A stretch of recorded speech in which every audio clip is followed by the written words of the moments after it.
Good evening, I'm Pinky Webb. Tonight we ask the questions, we tackle the issues, we clarify matters, and we get on point.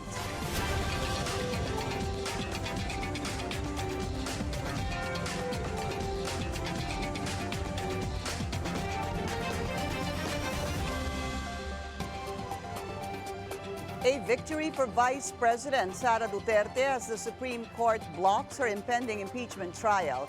In a unanimous decision, the High Court declared the articles of impeachment as unconstitutional. It said the complaint is barred by the one-year rule and violates the rights to due process. Let's get on point with former Supreme Court Justice Adolfo Azcuna. Justice Azcuna, welcome to the show and thank you so much for your time. I know you're busy. You're in the middle of something. Maraming salamat po sa inyong oras. Hi, Justice. We're on air, Justice. Oh, you can't hear me? Justice Azcuna, can you hear me now? Come again. All right, Justice, it's Pinky. Can you hear me now?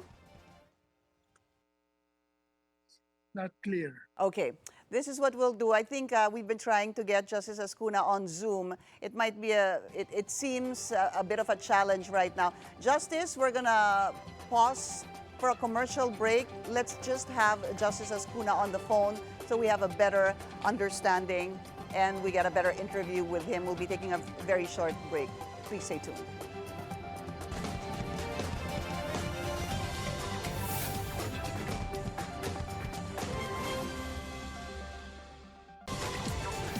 Welcome back. Let's get on point with former Supreme Court Justice Adolfo Azcuna. Justice Azcuna, it's Pinky. Can you hear me, sir? Yes. Good evening. All right, Justice, good to have you. So the Supreme Court ruled in a unanimous decision that the impeachment complaint is unconstitutional because it violated the one-year bar rule that is explicitly part of Article 11 of the 1987 Constitution. Kindly explain to us how the impeachment complaint was violative of the one-year bar rule. Okay, the Constitution provides that the impeachment complaint has exclusively to be filed by Congress, by the lower house. However, it requires that the lower house observe certain restrictions. One of them is that not more than one complaint for impeachment can be filed against the same official within 1 year. And in this particular case, the Supreme Court found that there were 3 other complaints earlier filed and dismissed. And therefore, the 4th complaint, which was the one that was voted by the lower house and became the articles, is against the requirement that not more than one complaint be filed within 1 year and is therefore invalid and cannot confer jurisdiction on the Senate. So basically, Justice, it's saying that the 4th impeachment complaint, which constituted the articles of impeachment, which was passed last February 5, is a violation of the one-year bar rule because it took into account the first 3 impeachment complaints. Am I understanding it correctly, Justice? That is correct. It took into account the first 3 complaints, which were earlier filed and endorsed by congressmen, but were not acted upon. And according to the Supreme Court, these were effectively archived and dismissed. And therefore, they counted them as a complaint that were initiated. Okay. And therefore, the subsequent complaint made by Congress is a violation of the more than one complaint in 1 year rule. Justice, it's perfect. You said the right word. It was deemed initiated. That's my question. Yes. I would like to understand how the first 3 were actually deemed initiated. I bring this up, Justice, because they've often talked about this Francisco ruling by the Supreme Court, wherein it is deemed initiated, a complaint rather, is deemed initiated once it is properly endorsed to the Committee on Justice. None of the three were endorsed to the Committee on Justice, to which the House prosecutors were saying none of it then had been initiated. Hence the question, why is there a one-year bar? Why was there a violation of the one-year bar rule? Okay. In the case of the Davide ruling, the Supreme Court defined initiation of an impeachment complaint as putting it on the order of business and referring it to a committee.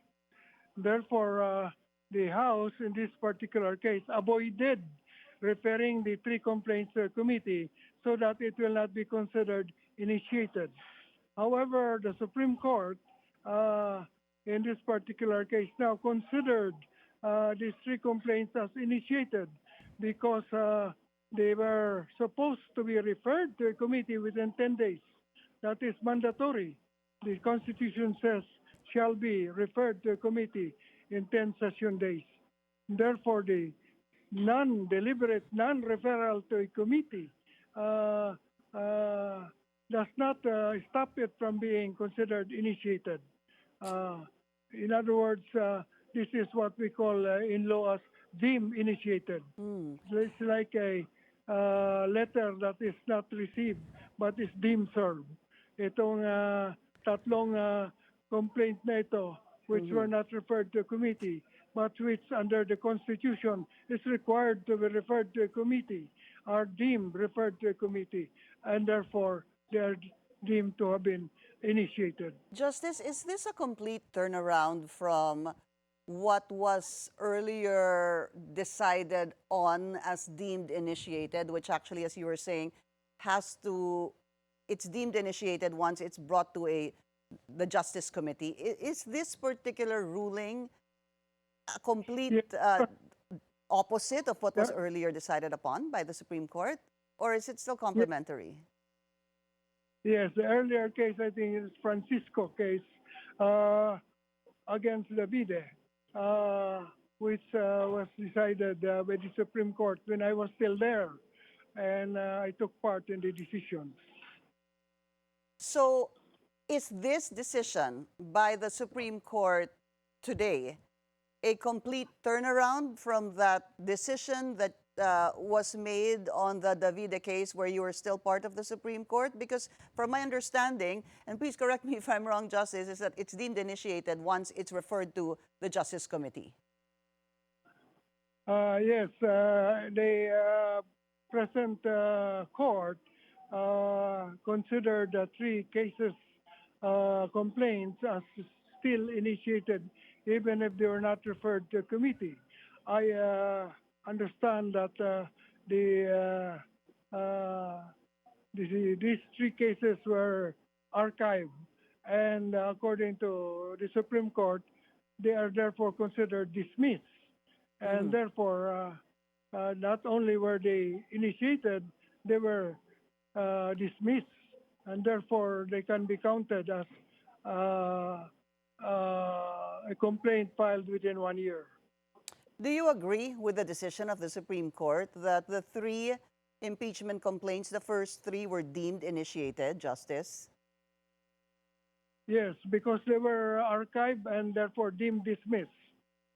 So that is more than initiated kasi na-dismissed pa.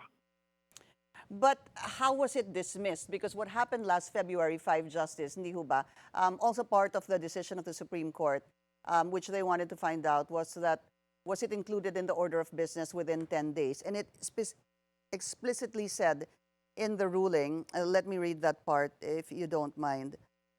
The respondents were able to comply with Article 11, Section 3 by putting the three endorsed impeachment complaints in the order of business of the House of Representatives, which to me means hindi po sila nagkamali. There was nothing wrong. They weren't violating this 10-session day rule, which forms part of Article 11 of the 1987 Constitution, Section 3. No? So hindi po sila, that was not the problem. It appears that the problem now is that the first three impeachment complaints were actually deemed initiated. when they were Uh, first filed and endorsed by a House member last December 2, the second one was December 4, and the third one was December 19. Yes, you are correct that technically, if you follow the definition of initiated in the Davide case, the three complaints were not yet initiated because they were not referred to a committee. However, the present decision, which is 97 pages long, I just skimmed through it. Yeah. Uh, yes, Yeah. 97 pages long. Yeah, Uh, it actually took me, that's why I wanted to speak to you, because I really want to understand this decision by the Supreme Court. Because in the beginning, I thought, because it just happened, the decision just came out, I thought it was because they violated this 10-session-day rule. But it appears that the Supreme Court said they were well within the 10-session-day rule. The problem is that the fourth complaint, which formed the articles of impeachment, is actually the one violative of the one-year bar rule. Kasi nga, yung tatlong naunang impeachment complaint, that's what they took into account as deemed initiated. And it was not acted upon, so it was rendered dismissed. And therefore, it ended there on February 5, from my understanding, because that is the 10th session day. And then you cannot file anything again from that time on, February 5, until 1 year later, which is basically February 6 of 2026. Yun po yung pagkaintindi ko. I don't think they counted it from the fourth complaint. I think they counted it from the first complaint. Right. Because they consider that as the ones initiated. Okay. And the fourth complaint is invalid.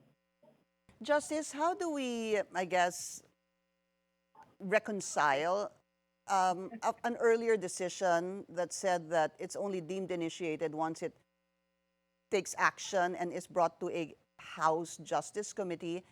And when do we understand that this ruling now says that it was deemed initiated from the time it was filed? How do we reconcile these two decisions by the Supreme Court? I think what you can say is that the definition in the Davide case has been modified in the sense that if the complaint is not referred to a committee, deliberately not referred to a committee, within the 10 session day period required under the Constitution, it is deemed referred and therefore initiated. And that's what, and because that is the ruling of the Supreme Court, that is what will stand from now on till, I don't know, Justice, I guess another decision is made. Yes, from now on, if the complaint is under the first mode, that is filed by a citizen unendorsed by a Congress or representative, it has to be referred to a committee within, it has to be calendared within 3 session days and referred to a committee within 10 session days. All right. Otherwise, it will be deemed initiated. All right. Former Supreme Court Justice Adolfo Azcuna. Justice, thank you so much for your time. Thank you, Paul. We'll be taking a short break. When we return, we'll speak with House Prosecutor Representative Leila de Lima and Navotas City Representative Toby Tiangco. Stay tuned. This is On Point.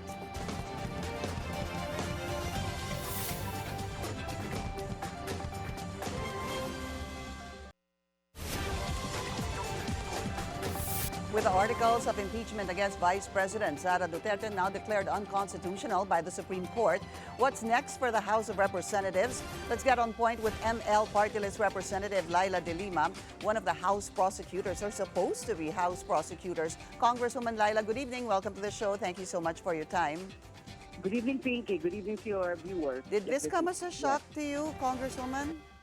Yes, it's unbelievable. Hindi ko hindi ko po akalain, and especially that it's a unanimous decision, and then the core ruling being that barred na. In other words, ay nabago yung what we know to be the existing case law na that this impeachment complaints, lalo na kung initiated by private complainant, a private petitioner, and endorsed by a member of the House of Representatives, are supposedly considered deemed initiated if referred to the Justice Committee, the proper committee. But it did not. That's not the situation here. Yeah, That's not the situation here. So parang sinasabi nila na since it was not referred to the proper committee, I deemed terminated. Maski the other two complaints. Diba, remember there were 3 impeachment complaints, and these are these fall under different modes of initiating impeachment. At hindi ngayon natuloy kasi it was already overtaken by the 4th impeachment complaint, which is also sanctioned by the Constitution and the rules ng House of Representatives na kapag endorsed by 1/3, at least 1/3, then yun na yun, that's it. That is the very articles of impeachment. Kaya the first three complaints by private groups were considered archived kasi hindi na nga na-refer. Yeah. But I find it really surprising na nakakagulat na ganyan, para bang iniba nila yung standing case law on that. Na ano pala, anong first pa lang pala, din initiated na simply because it was not referred to the Committee on Justice. And precisely, I see nothing wrong. I mean, walang linalabag sa Constitution, walang linalabag sa rules, and in fact, it is in conformity with the rules of impeachment ng House of Representatives na there's walang prohibition na hintayin na muna yung ibang complaints, because that's exactly what happened here. The Secretary General, hindi muna niya refer o hindi muna niya refer sa Office of the Speaker so that it can be included in the order of business. Kasi pwede yon. Kasi yung naging rational ng the previous ruling, I'm not sure anymore whether it's the Gutierrez ruling or Francisco. I'm not sure I think it's Francisco, yes, Congresswoman. Yeah, Francisco, yes, yes. You're correct, Pinky. It's Francisco. Na walang prohibition dyan sa multiple. Yeah. Yung multiple complaints. Kasi what if yung first complaint ay yung pwede nating tawagin na sham. Haphazard. Sham. Para lang to preclude the filing of a more legitimate impeachment complaint. Di ba? Yun ang ano doon. That's the very rational kung bakit gano'n ang sinabi noon ng Supreme Court sa Francisco case. Na pwede rin yun, nahintayin na muna kasi baka mas maganda yung mga iba pa na mga ifa-file, mas diligent, mas seryoso yung mga mag-ahain. So how come there's now of course I've not really read the decision. I'm just relying on the news reports and then yung sa press conference, the press briefing of the spokesperson of the Supreme Court. Pero yung nakikita ko, iniba na nila ngayon. So that what makes it really disappointing. Ano ba yan? Okay. All the while, akala natin, valid talaga yung 4th impeachment complaint. Okay, so to give context to that, Congresswoman, because I was also looking into the decision, it's already online, of the Supreme Court. To be very clear about it, it says this: respondents were able to comply with Article 11, Section 3.2 by putting the 3 endorsed impeachment complaints in the order of business of the House of Representatives. However, since the 19th Congress terminated, the 3 impeachment complaints became unacted upon. since these complaints were archived, they were effectively terminated and dismissed. And then it says the filing of the articles of impeachment, this is the fourth one, the fourth impeachment complaint, under a different mode, namely Article 11, Section 3.4, is different from Article 11, Section 3.2. It is a different and separate mode of initiating an impeachment complaint. Therefore, it is already barred by Article 11, Section 3.5 of the Constitution. That's part of the summary. Okay, I see that.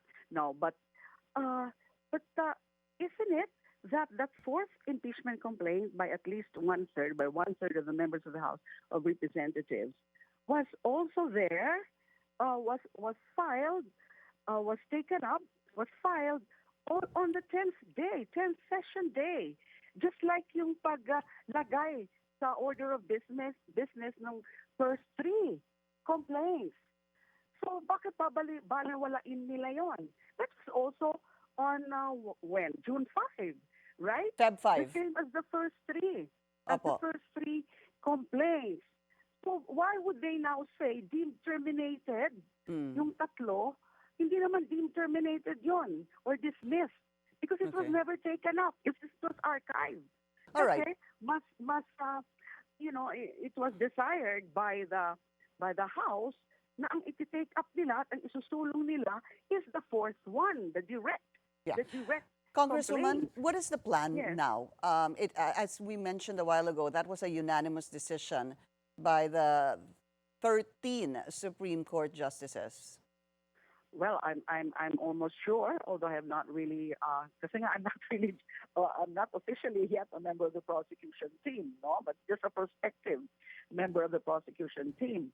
Now, so hindi ko rin alam right now what exactly is the plan of the House, but I should say that I think a motion for reconsideration is very much called for, All right. very much warranted.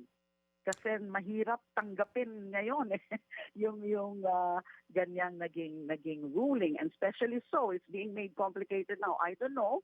There is this latest report about an announcement or a pronouncement of Senator Joel Villanueva. I don't know kung totoo yun, saying na even with that Supreme Court decision, Senate would proceed. I don't know. What is happening? What is really happening? I guess we're going to have to see what happens, Congresswoman, on July 28th Correct. or Correct. even July 29, either the morning prior to the son of the president or the day after the president's State of the Nation address. But certainly the civil society groups, various groups now are planning for certain indignation mass actions. All right. Yes. Congresswoman Leila de Lima, ma'am, maraming salamat po sa inyong oras. Maraming Thank salamat you. din, Pinky. All right, now let's speak to another congressman, Congressman Toby Tiangco. From what I recall, Congressman Toby was not part of that, he did not rather affix his signature in this impeachment complaint against Vice President Sara Duterte. Congressman, are you there, sir? Good evening. It's Pinky. Yes, Pinky. All right, I'm correct, no, Congressman Toby, hindi po kayo pumirma dito sa impeachment complaint against Vice President Sara Duterte? Yes, tama yun. Pinky. Balikan na That's lang po correct. natin, why did you not sign it back then? Yung sa articles of impeachment, the fourth one. Sinabi ko naman yung reasons ko nun kung bakit hindi ko pinirmahan. But I think, if I remember correctly, the most important thing is that there was may isang bagay na sinabi ko sa'yo off the air, nasabi ko ayaw ko malagay on record, di ba? And I told you one of the reasons that I did not sign right after this happened, di ba? Nagpa-interview ako sa'yo, may mga sinabi akong reasons. Pero sinabi ko sa'yo, may isang reason na, pasensya ka na, Pinky, hindi ko masabi on air, off the record na lang. I don't know if you remember that. Sabi ko, sa tingin ko, may problema doon sa proseso. Di ba? I don't know if you remember. Yeah, I do. Recall that. I told you that. It just has to But come ayoko from you, nang- sir, not me. Yes. Kasi, I did. Hindi, totoo yun. Sinabi ko sa'yo na mukhang may problem. Ang tingin ko, personal na tingin ko, may problema sa proseso. At kung tayo ay magpa-file ng impeachment, dapat siguradong strictly sinunod yung proseso. ayokong ilabas yan nun kasi naka one-third na, di ba? Tapos ang dami pa, magtatalo-talo pa kami kung sino ang tama, kung talagang may problema ba o wala. So sabi ko sa'yo, intayin na lang natin kung may mag-file sa Supreme Court. Kasi hindi ko pa alam nun kung may nag-file o wala. Malalaman natin. So ngayon nag-decide na yung Supreme Court na may problema sa proseso. Sa tingin ko, hindi na natin dapat pagtalunan eh. Sundin na lang yung order ng Supreme Court. Kasi mahirap naman yung nadinig ko sinasabi, magmamass action. Alam naman natin kung ano yung sinabi ng Supreme Court, yan ang ruling at interpretasyon sa batas. Pag hindi na kasi tayo naniwala at question pa natin yung Supreme Court, magkakagulo-gulo na tayong lahat. Ipipilit natin na tama tayo. Pipilit ng kabila na tama sila. Sino magsasabi kung sinong tama?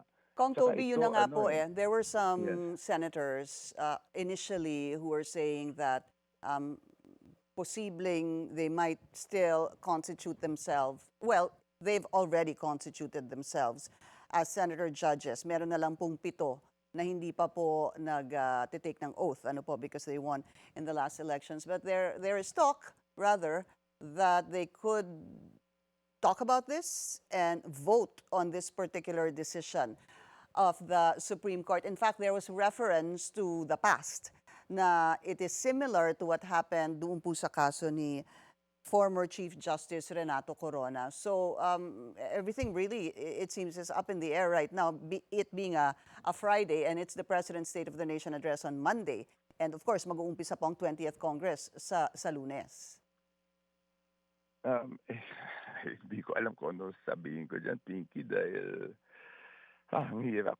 Ang akin lang is respetuhin lang kung ano yung desisyon ng Supreme Court kasi parang lumalabas unanimous is 13-1-1, di ba? So lahat nung nag-participate ay sinabing hindi pwedeng ituloy yung ngayon. So paano naman natin sasabihin na mali silang 13 at tayo ang tama? Yung isang kapanigan tama, parang ang hirap yata nun, parang lalo lang gugulo yung bansa natin. Anyway, sinabi naman na pwede mag-file sa February 6, di ba? So ang ibig sabihin nun, hindi naman mawawala yung accountability, kailangan lang natin i-file ulit sa February 6. So, ba't hindi lang pag-aralan mabuti, i-file ulit sa February 6, sinunod natin yung Supreme Court, ginalang natin, at naging accountable pa rin yung Vice President. Walang gulo, di ba?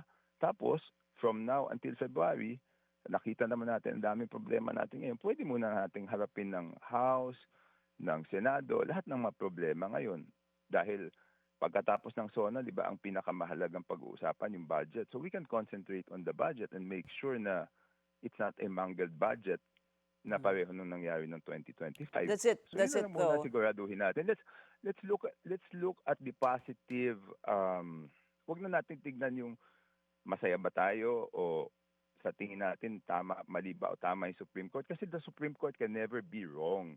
Di ba? Yan ang prinsipyo dyan. They're always right. But Kasi pag sinabi Kung natin, Toby, does it kind of like weaken the resolve of the House of Representatives, especially during the 19th Congress when you had about 215 of them who initially signed, and then maybe 15, 20, or 35 more who signed, more than 1/3 of what is allowed in the Constitution. Did it weaken it? Siguro sa Tagalog, pwede pang sabihin na sampal ho ba ito sa mga naniwala at pumirma ng impeachment complaint against the Vice President? Wag na natin pag-usapan yan, Pinky, magkakasakitan lang eh. Ang sinasabi ko lang, ako kasi, very by the book pagdating sa mga ganyang bagay. If you will recall, in, I think, yung Corona impeachment, di ba ako lang yung isa ako sa mga hindi pumirma nun nung Corona impeachment. At ang sinabi ko nun, hindi sinunod yung proseso. So sa akin, napakahalaga talaga yung proseso. I'm just being consistent doon sa bagay na yon. And isipin natin, accountability of the Vice President is part of the rule of law. No? And ang pinaka-importante, the rule of law is based on what the Constitution says the law is. Diba? So kung gusto natin ng rule of law, gusto natin ng accountability, yan ay base kung sa anong interpretasyon ng Supreme Court doon sa batas. Okay. No, kasi laging may dalawang panig yan, tatlong panig, magtatalo-talo. Sino magsasabi kung sino tama? Supreme Court lang. So ang akin lang, sundin natin Supreme Court, pwede pa naman, hindi naman sinasabi she has to be accountable. Yes, she will be accountable pagdating ng February 6, di ba? O di i-file ulit sa February 6.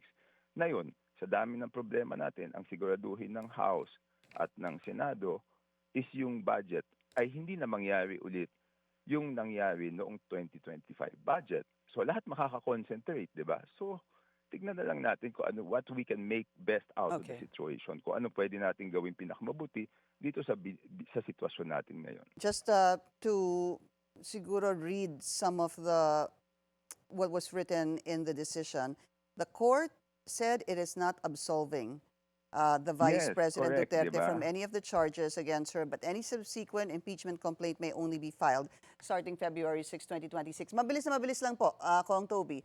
Nung sinabi niyo po nga sa akin noon na I could not say, na sabi mo may mali doon sa proseso, just quickly, sir, ano ho ba yung nakita niyong mali sa proseso? Hindi, yung talagang duda ako kung pwede talaga yung prosesong ganun, di ba? Yung unang-una doon sa Constitution, di ba? Kung babasahin natin yung Constitution, wala namang SecGen na sinasabi doon sa Constitution, di ba? Na sinasabi, upon receipt of the House, dapat within 10 days added into the calendar of business, di ba? Order of business, no? So, yun So, talagang, isa sa mga dahilan yon kung bakit hindi ako pumirma nun. Kaya lang ayaw ko lang sabihin nung panahon na yon. Kasi nga, out of due respect doon sa mga kasamahan ko na pumirma at nakuha na rin nila yung 1/3 na numero. Bakit pa ako magsasabi kung ano yung dahilan ko? So, pero yan yung isa sa pinakamabigat na dahilan na hindi ko lang masabi nung panahon na yun. Kahit ngayon, nag-rule yung Supreme Court, ganun. Malaya mo nang nasasabi ngayon. Yes, na at least nasabi ko sa'yo off the record. Okay. Navotas City Representative Toby Tiangco, sir, maraming salamat din po sa inyong oras. Thank you, sir. That's On Point. Join us again on Monday, 7:30 p.m. here on BNC, the Billionario News Channel. I'm Pinky Webb. Thank you for watching.